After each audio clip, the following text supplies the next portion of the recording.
প্রক্রিয়া আছে আসলে গণভোট কিভাবে বাস্তবায়ন করবেন, আবার আইন কিভাবে প্রণয়ন করবেন তারও একটা প্রক্রিয়া আছে।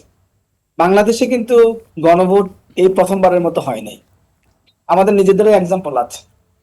আমরা কিন্তু এটা সহ 4 বার গণভোট করলাম এবং গণভোটের রায় বাস্তবায়ন করেছি। জি। আপনার সর্বশেষ যে গণভোট আমাদের হয়েছে 1991 সালে, যে আমরা দ্বাদশ সংশোধনী করার জন্য সংসদীয় সরকার ব্যবস্থা, অনেকেই বলে থাকে বাংলাদেশে এই প্রথমেই সংস্কার, আমরা কিন্তু এটাকে সংশোধনী বলি, সংস্কার কিন্তু বলি না। কিন্তু মৌলিক কাঠামোর কিন্তু পরিবর্তন হয়েছে দ্বাদশ সংশোধনীর মাধ্যমে। কিছু আলাপের মধ্যে আমি একটু আগেই ভাবছিলাম আপনাদের মানে বিষয় শুনে, যে বাংলাদেশের গণঅভ্যুত্থানকে স্টাডি করার যে ম্যাথোডোলজি, তার মধ্যে একটা ফ্ল আছে মারাত্মক আকারে।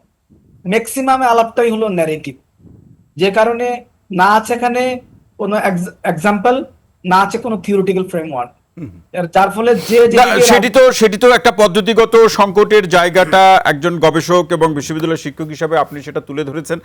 এই জায়গাতে আপনার কিংবা বিশ্ববিদ্যালয়গুলোর দায়িত্ব আছে, আমরা সেটা প্রত্যাশা করি। কিন্তু এই যে রাজনৈতিক বাহাত যে শুরু হলো, এটা যে বারবার রাজপথে নিয়ে যাওয়ার যে হুঁশিয়ারি বা হুমকি চলছে, এটা ভবিষ্যতে কি ধরনের সংঘাত তৈরি করতে পারে?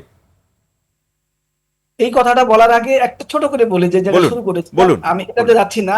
মানে বিশ্ববিদ্যালয়ের কারণ মানে বিশ্ববিদ্যালয় কি করতে পারে এটা খুবই ইম্পর্টেন্ট আপনি বলেছেন, কিন্তু আমি যে জায়গায় ছিলাম, যে 91 সালে আমরা যেভাবে করি সেটা ছিল আমরা রাজনৈতিক ঐক্যমত্য হয়েছিল আমাদের সংসদীয় প্রক্রিয়া শুরু করার জন্য।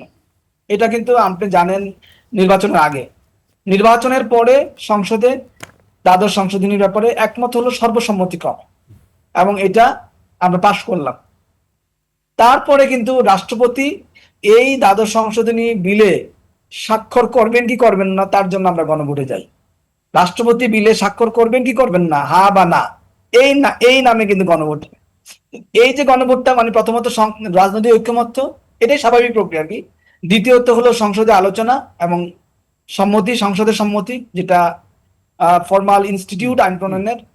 তারপরে হলো বড় যেটা ম্যান্ডেট, মানে সংসদ চাইলেই হবে না, কারণ মৌলিক কাঠামো পরিবর্তন তো, তাহলে আপনার জনগণের ম্যান্ডেট নিতে হবে। সে কারণে আমরা গণভোটে গেলাম জি, এবং জি। সর্বশেষ রাষ্ট্রপতির মাধ্যমে। এই রাষ্ট্রপতির মাধ্যমে। প্রক্রিয়া এই প্রক্রিয়াটা আপনি দেখেন আমাদের এইবার 24-এ অনুসরণ করা যায় নাই।